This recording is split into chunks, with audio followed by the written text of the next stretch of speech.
તો ભૂમાફિયાઓની હવે ખેર નથી। જ્યાં પણ ગેરકાયદેસર બાંધકામ કર્યા છે, જ્યાં પણ સરકારી જમીન હડપવામાં આવી રહી છે, ત્યાં દાદાનું બુલડોઝર ફરી રહ્યું છે। અને હવે જામનગરમાં કુખ્યાત ભૂમાફિયા પર તંત્રનું હથોડું ચાલવા લાગ્યો છે। કુખ્યાત ભૂમાફિયા ધર્મેશ રાણપરિયા સામે કડક કાર્યવાહી કરવામાં આવી રહી છે। કુખ્યાત ભૂમાફિયાના જે પણ બાંધકામ છે, ગેરકાયદેસર બાંધકામ, તેના પર હવે બુલડોઝર ચાલી રહ્યું છે। મનપાએ અંદાજે 2 કરોડની ગેરકાયદેસર જમીન હવે ખુલ્લી કરાવી છે। કુખ્યાત ભૂમાફિયા પર હવે તંત્રનો હથોડો ચાલ્યો। અંદાજે 2000 ફૂટ જગ્યા પર ભૂમાફિયાએ અડિંગો જમાવ્યો। રોડ ઉપર આવેલા દબાણવાળી જગ્યામાં જામનગર મ્યુનિસિપલ કોર્પોરેશન દ્વારા દબાણ હટાવવાની કામગીરી ચાલુમાં હોય તે બાબતે city A division, B division, police station તેમજ એલસીબી દ્વારા તકેદારી માટેનો બંદોબસ્ત હાલ ચાલુ છે અને જેએમસી દ્વારા કામગીરી ચાલુમાં છે। એ આખી જમીનનું જે દબાણ હટાવવાની જે કામગીરી છે જેએમસી દ્વારા કરવામાં આવી રહી છે।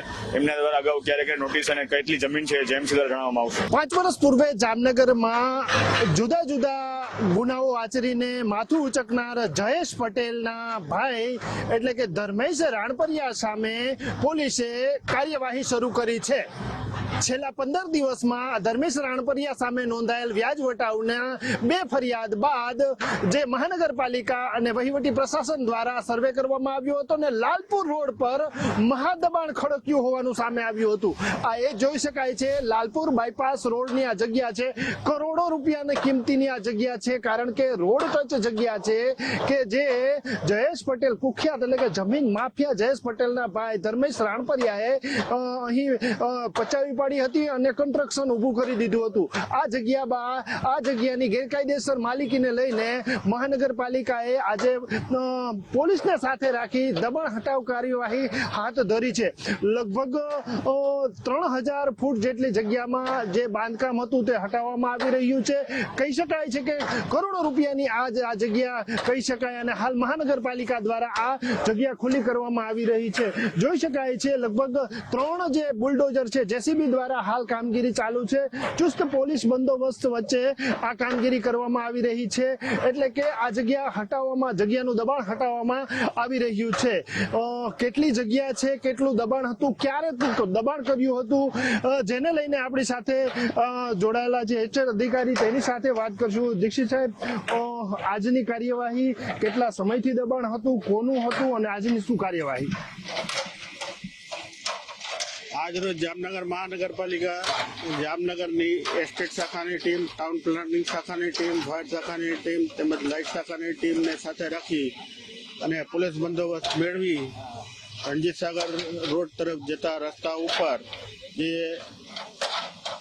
ગેરકાયદેસર બાંધકામ કરવામાં આવ્યું હતું એને દૂર કરવાની કાર્યવાહી અત્યારે હાથ ધરવામાં આવે છે। કોના દ્વારા ગેરકાયદેસર બાંધકામ કરવામાં આવ્યું છે, કેટલી જગ્યા છે અને આશરે કિંમત કેટલી થાય છે અને કાર્યવાહી શું કરે? આ જગ્યાની આશરે કિંમત 2 કરોડ જેટલી થાય છે અને ધર્મેશભાઈ રાણપરિયા કરીને ભાઈ છે એને દ્વારા ગેરકાયદેસર બાંધકામ કરવામાં આવેલ હતો, જે બાંધકામ દૂર કરવાની કાર્યવાહી અમે કરીએ છીએ। કોઈ બાંધકામ છે ધર્મેશભાઈનું કે જે દૂર કરવાની કાર્યવાહી? અમારે ધ્યાનમાં આટલું જ છે।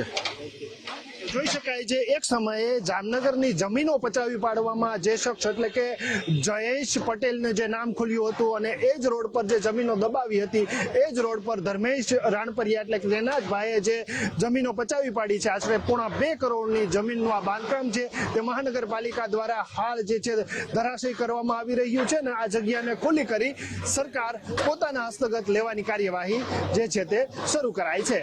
કેમેરામેન હિરેન ગાંધીની સાથે નથુ આહિર, ગુજરાત ફર્સ્ટ, જામનગર।